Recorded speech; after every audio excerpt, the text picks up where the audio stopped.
Dust on my boots and the sun hanging low, riding into town where the strong winds blow. Got a badge on my chest and a gun on my side. In Copper Creek we don't run, we don't hide.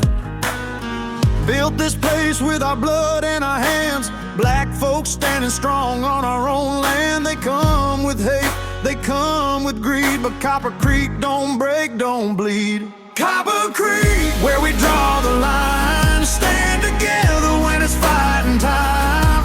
Understanding keeps us whole, justice running through our soul. Copper Creek, this land is ours, built with hope through darkest hours. When they come, we stand as one. This battle ain't over till it's won. Got problems of my own in this town I keep, but they're my problems, and the roots run deep. Every gambler, every thief, every reckless gun, they're my family when the trouble comes.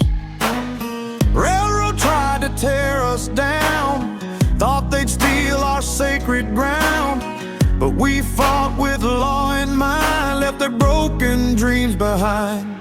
Copper Creek, where we draw the line, stand together when it's fighting time. Understanding keeps us whole, justice running through our soul.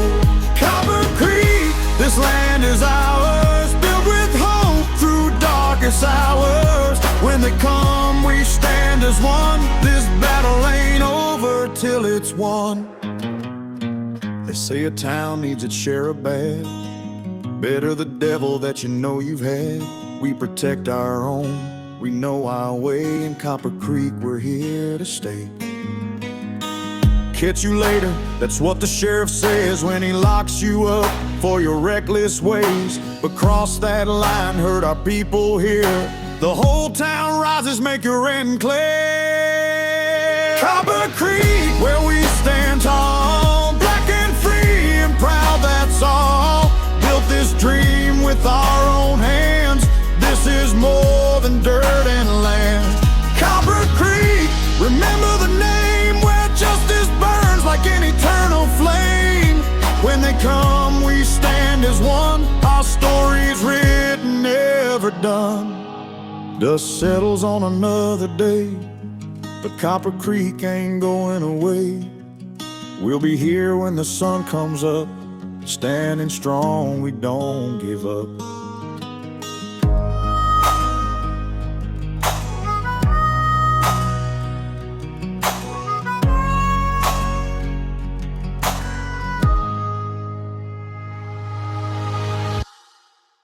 Copper Creek, A Western Tale. Part 1, The Understanding.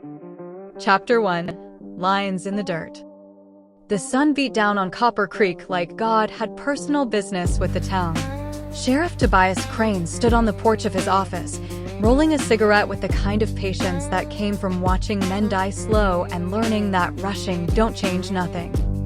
He was a tall man, lean in the way that hard living makes you, with hands that had built things and broken things in equal measure. The scar across his knuckles caught the light, a reminder from a man in Abilene who thought a former Buffalo soldier would be easy to take. That man had been wrong. Copper Creek stretched out before him like a promise somebody actually kept. Main Street ran straight and true, lined with businesses that black folks owned and operated. The general store, the blacksmith, the stable, the barber shop with its red and white poles spinning lazy in the heat. And there, right in the middle of it all, the Brass Penny Saloon, where Della Mae Hastings held court like the queen she was. 3 years Toby had been sheriff here. 3 years of learning that law and justice weren't always the same thing, and that sometimes understanding was worth more than both. Sheriff.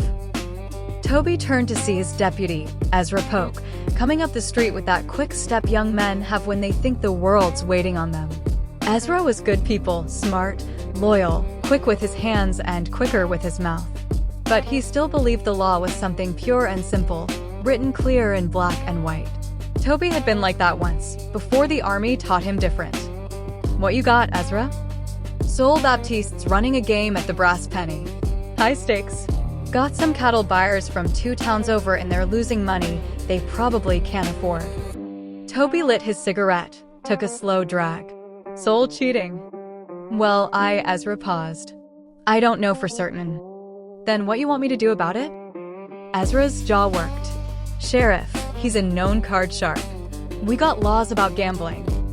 We got laws about lots of things, Toby said quietly. Question is, which laws serve the town, and which ones just make us feel righteous? He looked at his deputy.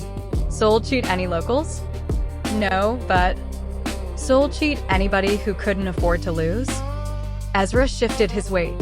These cattle buyers got money, but they grown men who chose to sit down at Sol's table knowing his reputation. Toby flicked ash from his cigarette. They want to test themselves against him. That's their business. Sol keeps his games honest enough that folks keep coming back. He don't rob nobody at gunpoint. He don't cheat widows or orphans. He's just better at cards than most people, and he makes his living from it. So we just let him operate? We understand what he is, Toby said. And we understand what he ain't. Sol's a problem, Ezra, but he's our problem. He was born here. His mama's buried here. He ain't going nowhere, and trying to run him out just make him desperate. Desperate men do desperate things. Ezra frowned, working through it. So we just let him be? No. We watch him. We know him. We make sure he knows we watching. And when he steps over the line, not the line some law book drew, but the line that keeps this town peaceful, we step in. Toby stubbed out his cigarette. Every town got to have a certain amount of bad in it, Ezra. You don't have no bad, something worse moves in to fill the space. Better the devil you know. That don't sound like law, Sheriff. It ain't. It's understanding. And understanding keeps people alive better than law ever did. Before Ezra could respond, the sound of hoofbeats drew their attention. A rider was coming in hard from the east, dust trailing behind him like smoke. As he got closer, Toby recognized him, Nathaniel Cross, the cattleman who ran a spread about 5 miles out. Nathaniel pulled up in front of the office, his horse lathered and blowing. The man's face was cut up, blood dried on his collar, and his right eye was swelling shut. Toby, he said, sliding from the saddle with a grimace. We got trouble. Toby was down the steps in seconds, Ezra right behind him. What happened? Them white ranchers from Sheffield County. The Byers brothers and their crew. They've been harassing me for months, cut fences, spooked my herd, poisoned a waterhole last week. Tonight they came to my place, burned my barn. When I tried to stop them, he touched his face, winced. There was 6 of them. Said I don't belong on that land.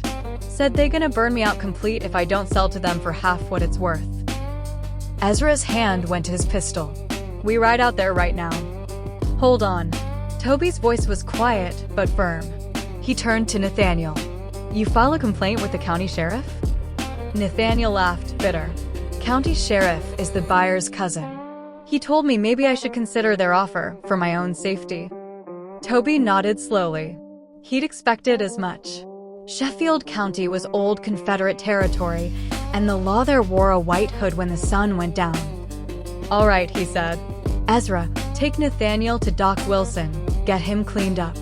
Nathaniel, you stay in town tonight. Get a room at Pearl's boarding house.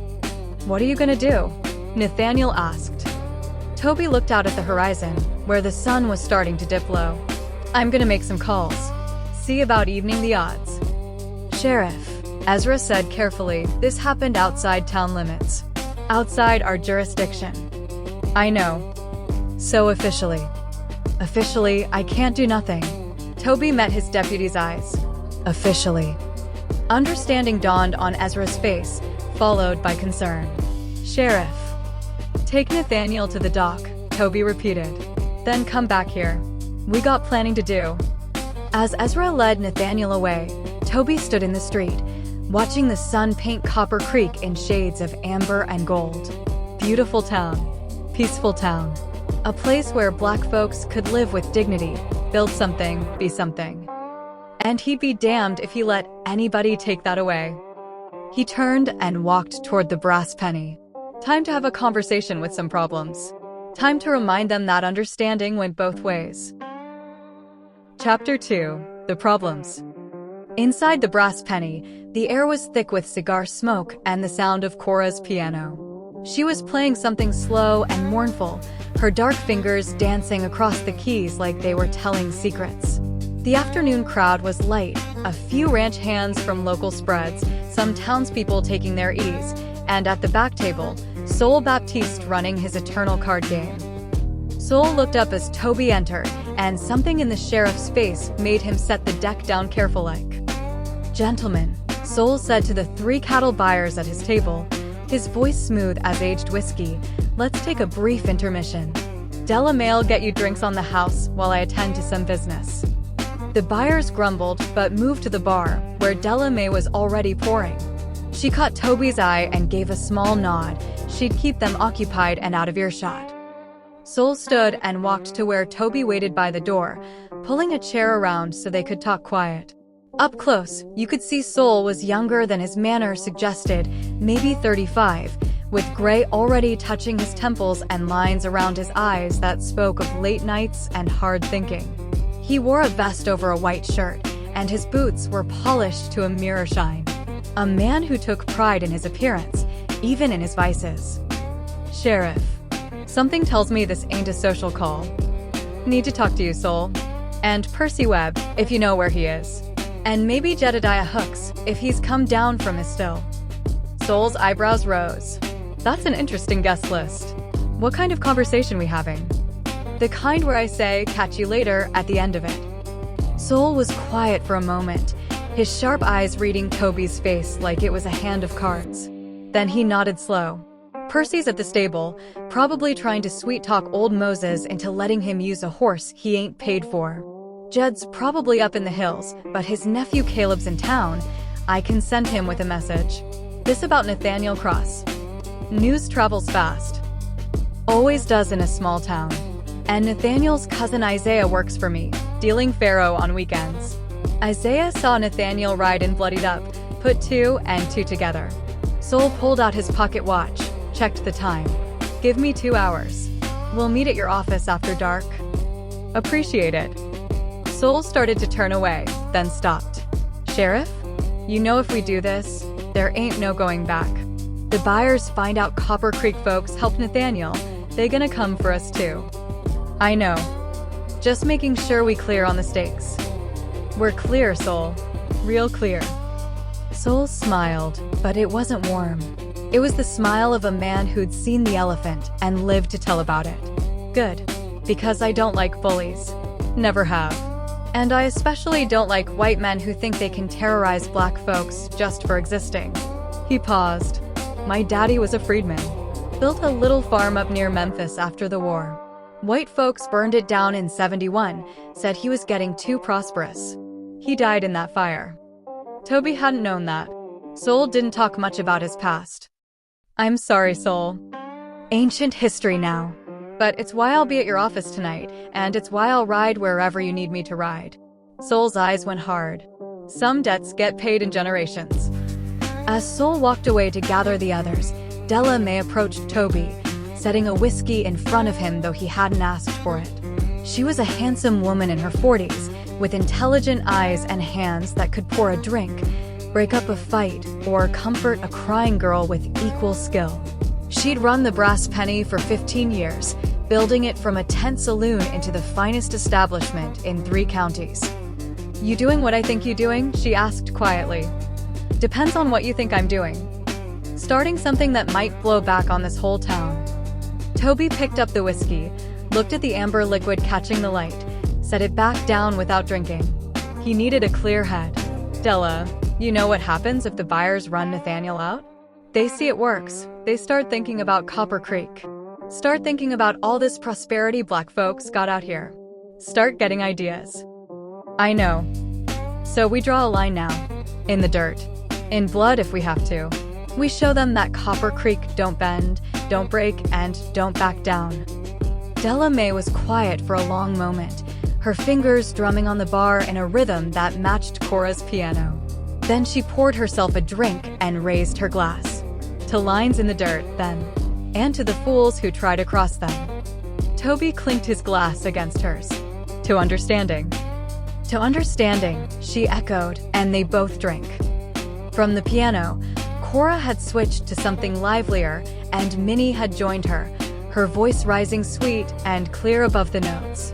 The cattle buyers had forgotten about their interrupted card game and were watching Minnie sing, transfixed.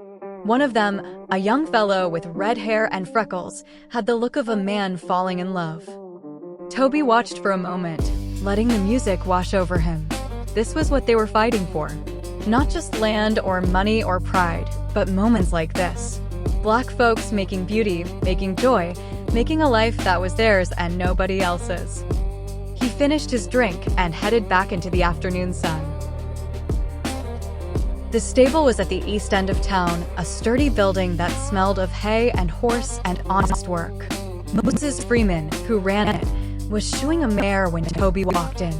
Moses was old, nobody knew exactly how old, but he claimed to remember being a slave boy when Lincoln got elected. His hands were gnarled with arthritis, but they were steady on the horse's hoof. "Sheriff," Moses said without looking up. "You looking for that rascal Percy? He's in the back pretending to fix a saddle." "He doing a good job pretending?" "About as good as he does everything else." Which is to say, not very. Toby found Percy Webb in the tack room, indeed holding a saddle and some leather tools, but mostly staring out the window at nothing.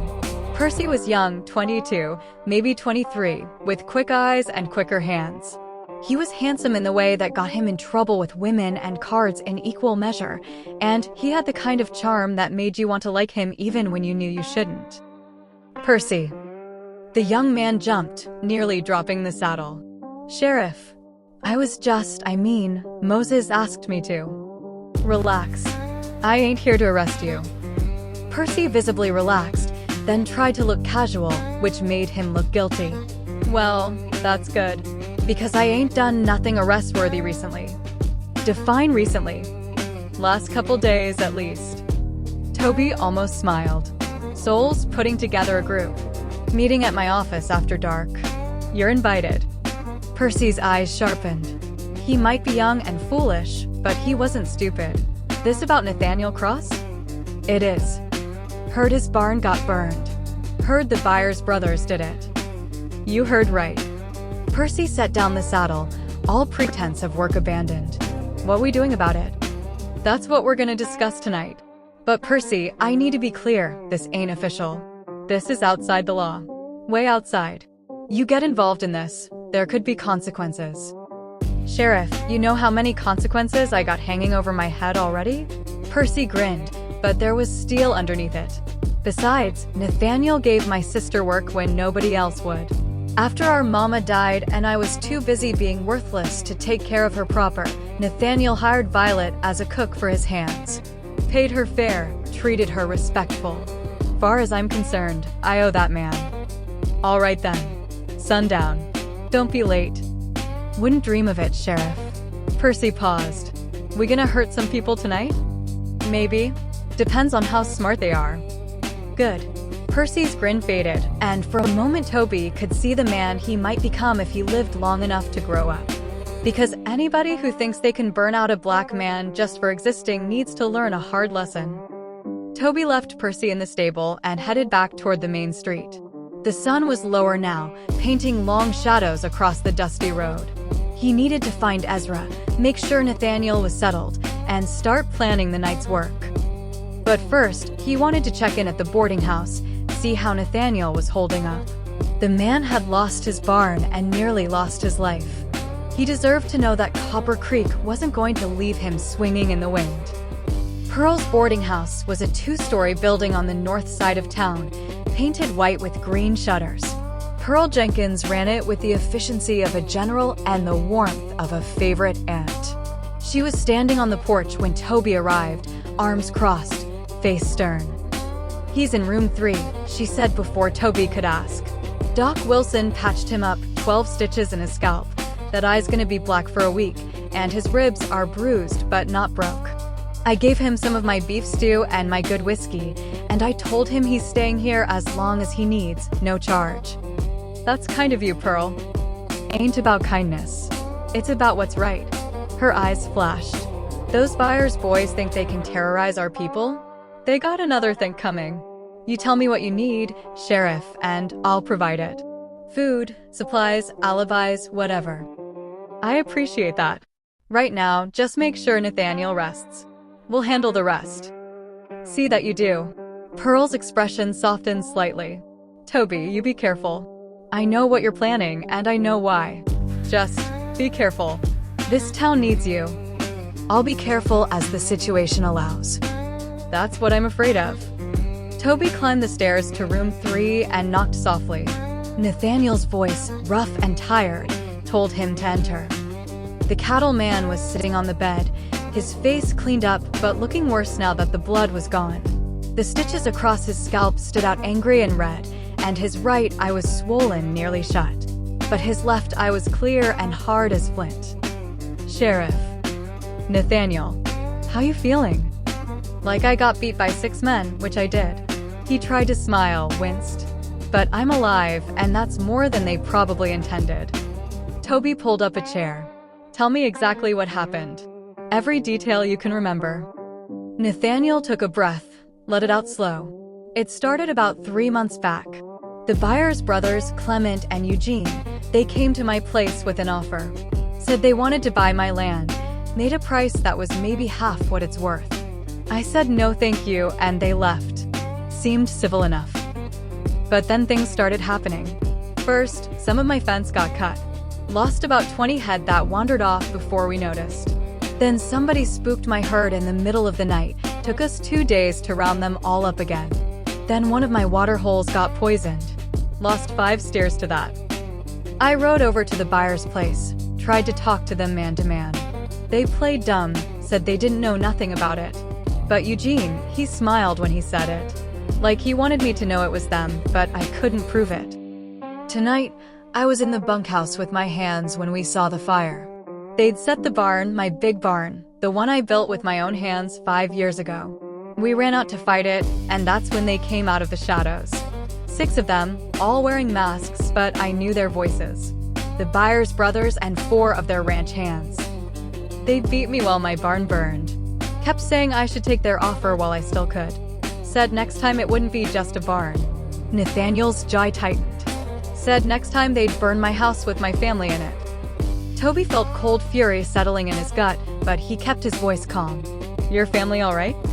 My wife and daughters were in town, staying with her sister. Thank God. If they'd been there. He didn't finish the sentence. You got names on the other 4 men? Recognized 2 of them by voice, Harlan Spooner and Dutch Calloway. Both work for the Byers. The other 2, I don't know. Toby committed the names to memory. All right. You stay here tonight, stay off your feet. Tomorrow, you'll ride back to your place with some of my people, make sure your family's safe and your hands are all right. After that, we'll figure out the next steps. What are you gonna do, Sheriff? Toby stood. I'm gonna make sure the Byers brothers understand that terrorizing black folks has consequences. This is outside your jurisdiction. I know. Could cost you your badge if it goes wrong. I know that too.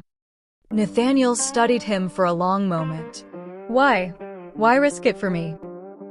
Because if I don't, next week it'll be somebody else. Next month it'll be somebody in Copper Creek. Lines have to be drawn, Nathaniel. Somebody's got to draw them. Toby moved toward the door, paused with his hand on the knob. Get some rest. And Nathaniel, your barn's gonna get rebuilt. I'll make sure of it. How? Community. That's how we do things in Copper Creek. He left Nathaniel sitting on the bed, looking like a man who'd forgotten what hope felt like and was just now remembering. Chapter 3, After Dark. The sun had set by the time Toby made it back to his office. Ezra was already there, pacing like a caged cat, his young face tight with suppressed energy. Where you been, Sheriff? I got Nathaniel settled, came back here, and you were gone. Had to make some arrangements. Toby lit the lamps, closed the shutters. We're gonna have company soon. What kind of company? The kind you don't ask too many questions about. Ezra stopped pacing. Sheriff, what exactly are we doing here? Before Toby could answer, there was a knock at the door. He opened it to find Sol Baptiste standing there, dressed now in dark clothes instead of his usual sharp vest and pressed shirt. Behind him stood Percy Webb, similarly dressed for night work. "Come in," Toby said.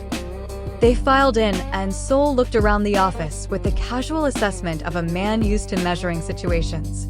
Jed ain't coming. Sent word he's laid up with the gout. But his nephew Caleb's outside with 3 of Jed's boys. They're good men, handy in a fight. How many guns that give us? You, me, Percy, Ezra if he's riding, and the 4 hill men. That's 8. Plus, I took the liberty of stopping by the blacksmith. Big Jerome said he's in if we need him. That makes 9. Toby nodded. The buyers had come with 6 men to burn Nathaniel's barn. 9 would be enough, if they were smart about it. Alright, here's what we're looking at. Toby spread a rough map on his desk. The Byers brothers own a spread about 12 miles southeast of here, right up against the Sheffield County line. Big place, maybe 2,000 acres, 30 head of cattle, and at least a dozen hands living in the bunkhouse. We can't fight a dozen men, Ezra said. We ain't gonna fight them. We're gonna send a message. Toby looked at each man in turn. I want to be clear about something. This is outside the law. Way outside. We're riding onto private property in another county to commit what could be called terrorism, depending on who's telling the story. Any man who rides with me tonight could end up in jail or worse. So if you want to walk away, now's the time. No shame in it. Nobody moved. All right then. Toby pointed to the map. Here's the plan. The buyers burned Nathaniel's barn. So we're gonna burn something of theirs. Not the house. I ain't about killing families in their sleep. But they got a big equipment shed about 100 yards from the main house. Tools, supplies, a couple of wagons. We burn that. It hurts their operation without killing anybody. They're gonna know it was us, Sol said. That's the point. I want them to know. I want them to understand that Copper Creek protects its own, and there's a price for terrorizing black folks. Toby looked at Sol. But we're gonna be smart about it. We ride in wearing masks. We don't speak above a whisper. We set the fire and we ride out. Fast and clean. No unnecessary violence, no theft, no lingering. In and out like ghosts. And if they catch us? Percy asked. They won't. Because Sol's gonna provide a distraction. Toby looked at the card sharp. You still know how to blow a safe? Sol's eyebrows rose. Now that's a question a sheriff shouldn't be asking a respectable citizen. Sol. Yeah, I know how to blow a safe. Though it's been a while. The buyers keep their payroll in a safe in the main house. While we're setting the fire, you're gonna blow that safe. Loud. Loud enough that every hand in the bunkhouse comes running to the main house thinking somebody's robbing them. That gives us time to set the fire and get clear before anybody realizes what's really happening. Ezra was staring at him. Sheriff, this is crazy? Illegal? Dangerous. Toby met his deputy's eyes. Yeah, it is. Which is why you ain't riding with us. What? You're gonna stay here. Keep things normal. If anybody asks, I'm out checking on a disturbance at the McAllister farm. Due back tomorrow morning. You're holding down the office like always. The hell I am. Ezra's face was flushed. You think I'm gonna sit here while you all risk your necks? I think you're gonna do what I tell you, because you're my deputy and you follow orders. Since when do you give orders based on cowardice? Toby's voice went quiet and hard. It ain't about cowardice, Ezra. It's about making sure somebody clean comes out of this. If we all get caught or killed, who's gonna run Copper Creek? Who's gonna make sure this town stays peaceful and prosperous? You're staying because I need you here, whole and legal and ready to take over if I don't come back. The office went silent. Even Sol and Percy looked uncomfortable. Finally, Ezra nodded, his jaw tight. Yes, sir. Good. Toby turned back to the map. Now, here's the timing. He spent the next 30 minutes going over every detail. Who would ride where, who would carry what, where they'd meet up afterward. Sol would carry the dynamite for the safe. Percy and 2 of the hill men would set the fire. Toby and the others would provide cover and watch for trouble. One more thing, Toby said as they prepared to leave. If this goes wrong, if we get caught or identified, the story is simple. I did this alone. I went crazy, acted outside my authority, and none of you knew nothing about it. Understand? Sheriff, Soul started. That's the deal.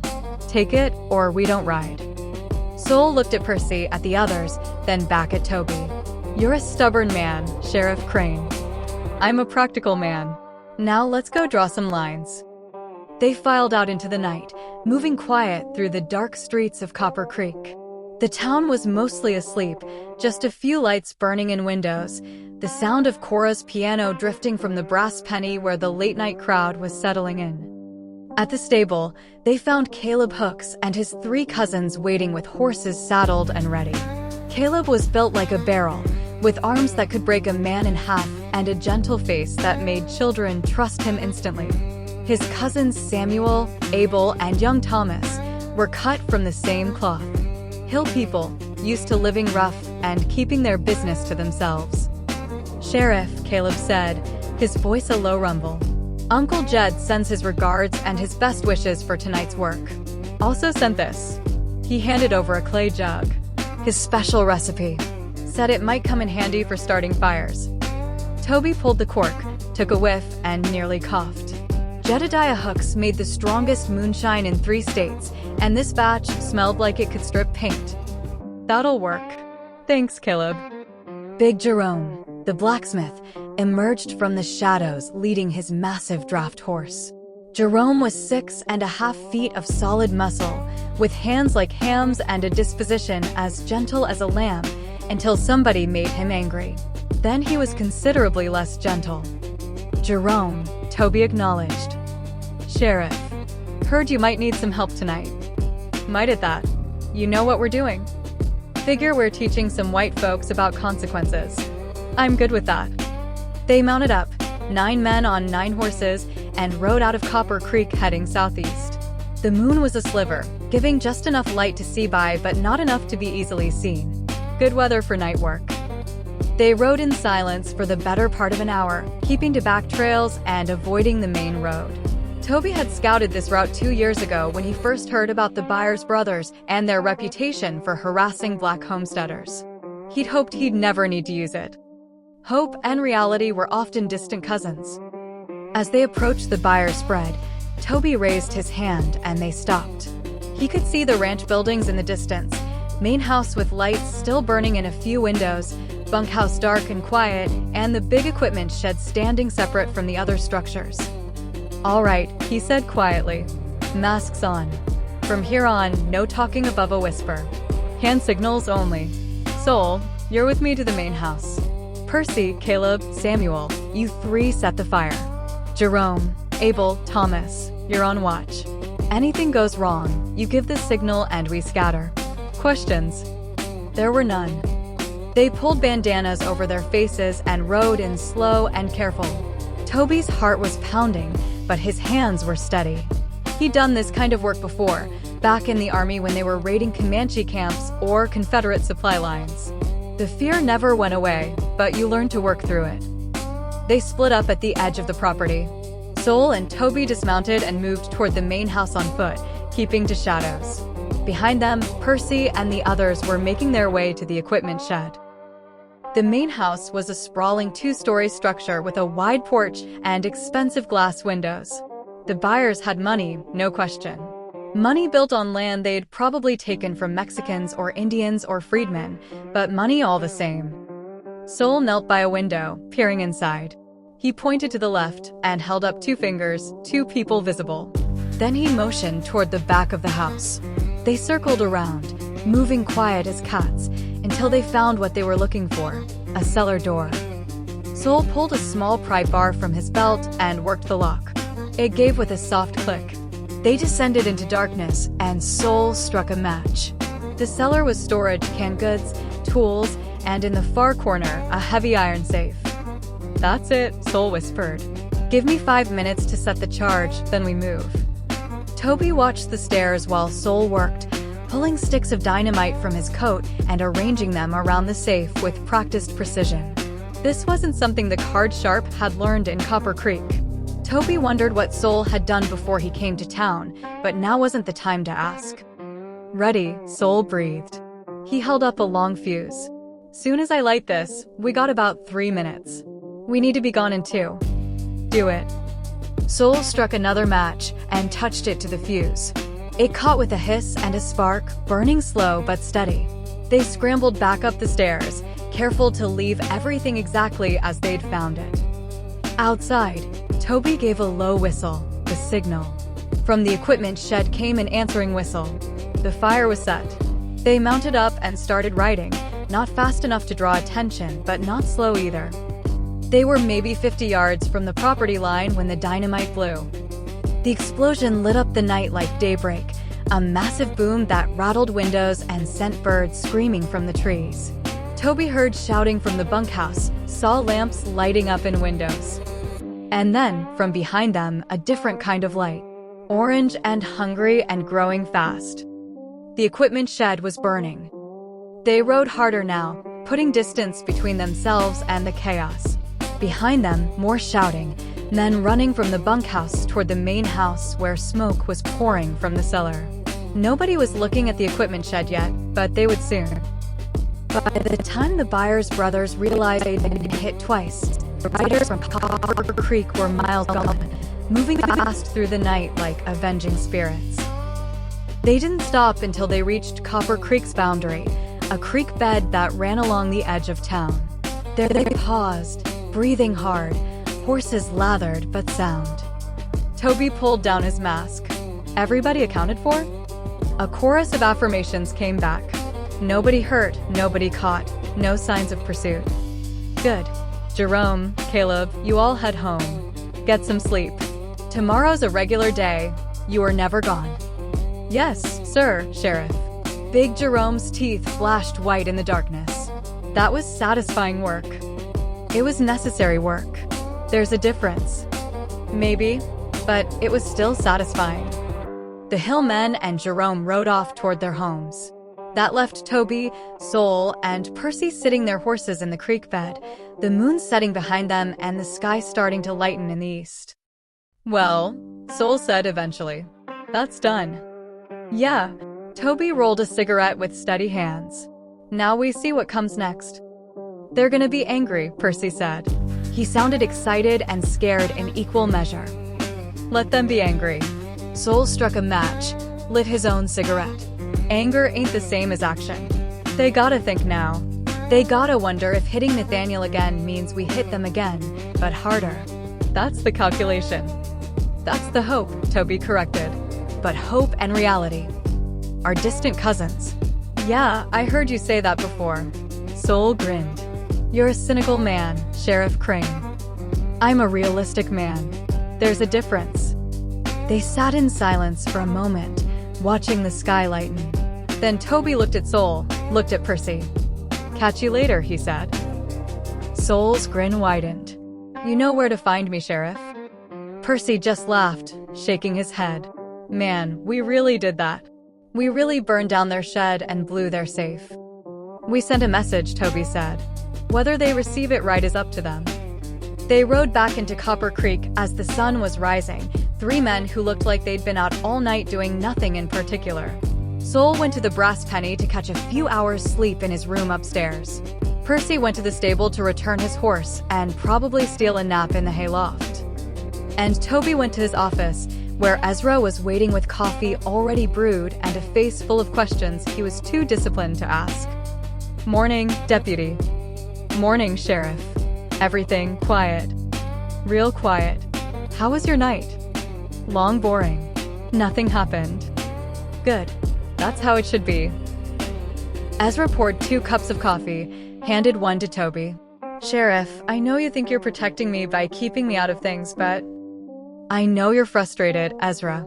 I know you think I don't trust you or I'm treating you like a child. But that ain't it.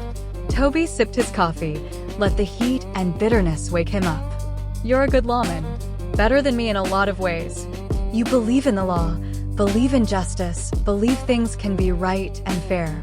I need you to keep believing that, because one day you're gonna be sheriff of this town, and it's gonna need somebody who still has that belief. And what about you? Me? I'm just trying to keep good people alive long enough for that better world to arrive. Even if I gotta bend some rules to do it. Ezra was quiet for a long time. Then he said, "For what it's worth, I hope whatever happened last night. I hope it works." Me too, Ezra. Me too. Chapter 4. Consequences. 3 days passed. Toby spent them doing regular sheriff work, breaking up a fight between two ranch hands at the Brass Penny, investigating a report of stolen chickens. Turned out they'd just wandered off, and mediating a dispute between two store owners over a property line. Normal work for a normal town. But underneath the normalcy, everybody was waiting. On the 4th day, a rider came into town. White man, young, wearing a deputy's badge from Sheffield County. He rode straight to Toby's office and dismounted with the stiff movements of someone who'd been in the saddle too long. "Sheriff Crane." "That's me." "Deputy Walker from Sheffield County. Sheriff McComb sent me with a message." He pulled a folded paper from his coat, handed it over. Toby read it slowly. It was written in a careful hand, formal and cold. "Sheriff Crane. Asterisk 4 nights past, the property of Mr. Clement and Eugene Byers was attacked by persons unknown. A valuable equipment shed was burned to the ground, and an attempt was made to rob the safe in the main house using explosives. Total damages estimated at over $2,000. Asterisk, given the proximity to your jurisdiction and the nature of the crime, I am writing to inquire whether you have any information about these incidents. Mr. Byers has his suspicions about who might be responsible, and those suspicions point toward your territory. Asterisk, I trust you will cooperate with this investigation. An attack of this nature cannot be tolerated, regardless of the race of the perpetrators or their grievances, real or imagined. Respectfully, Sheriff Vernon McComb, Sheffield County." Toby folded the letter, tucked it in his pocket. "Tell Sheriff McComb I'll look into it. If anybody from Copper Creek was involved in criminal activity in his county, I'll handle it appropriately." "That's it. That's it." Deputy Walker looked disappointed, like he'd been hoping for more drama. "The Byers brothers, they're saying it was retribution for what happened to that cattle man, Nathaniel Cross." "Is that so? And what exactly happened to Nathaniel Cross?" "Well, there was an incident." "An incident where 6 men beat him near to death and burned his barn?" Walker shifted uncomfortably. "I don't know the details of that situation. But you know the details of what happened to the Byers property? That's different." "Is it?" Toby leaned against the porch rail, arms crossed. "Because from where I'm standing, it looks like the Byers brothers committed arson and assault, and then somebody committed arson against them. Seems like a symmetry to it, don't you think?" "Sheriff Crane, I don't think you understand." "Oh, I understand perfectly, Deputy. I understand that Sheriff McComb didn't investigate when Nathaniel Cross filed a complaint. I understand that the Byers brothers have been terrorizing black homesteaders for years without consequence. I understand that the law in Sheffield County has 2 different faces, depending on the color of skin you're wearing." Toby's voice stayed calm, but there was steel underneath. "Now you ride back and tell Sheriff McComb what I said. Tell him if he wants to investigate crimes in his county, maybe with the ones that happened first." Deputy Walker's face flushed red. "The Byers brothers are respected men. The Byers brothers are terrorists. And respect ain't something you inherit or buy. It's something you earn." The deputy mounted up, his jaw tight with anger. "You're making a mistake, Sheriff." "Maybe, but it's my mistake to make." Walker rode out hard, dust trailing behind him. Toby watched him go, then went back inside where Ezra was standing by the window. "That's gonna bring trouble," Ezra said. "Trouble was already here. We just made it visible. What if they come back? What if they come with more men? Then we'll deal with it. Same way we always do together." But Ezra's worry wasn't unfounded. That afternoon, Nathaniel Cross rode into town, his face still marked by the beating, but his bearing more confident. He found Toby at the general store buying tobacco. "Sheriff, I heard about what happened to the Byers place." "Did you now? News travels fast." "It does when you got cousins who work at the feed store in Sheffield." They're saying the Byers brothers are fit to be tied. They're saying somebody burned their equipment shed and tried to rob them. Tried being the operative word. Nathaniel smiled. It transformed his face. Sheriff, I don't know who did that, and I ain't asking. But I want you to know, my barn's already being rebuilt. My hands are safe, my family's safe, and them white ranchers haven't been back. Whatever message got sent, it was received loud and clear. I'm glad to hear it. There's something else, though. My cousin in Sheffield, he heard the Byers brothers talking at the feed store. They're planning something. They were talking about teaching the whole town a lesson and showing these uppity coloreds their place. Toby felt cold settle in his gut. When? Don't know, but soon. They're hiring extra hands, men who look like they know how to use their guns. Could be a week, could be a month, but they're coming. All right. Thanks for the warning, Nathaniel. Thank you, Sheriff, for everything. After Nathaniel left, Toby stood in the street, looking at his town. Copper Creek in the afternoon sun, peaceful and prosperous. Children playing in front of the schoolhouse. Women shopping at the general store. Men working at their trades. A whole community of black folks living free and dignified. And somewhere 12 miles away, angry white men were planning to take it all away. Toby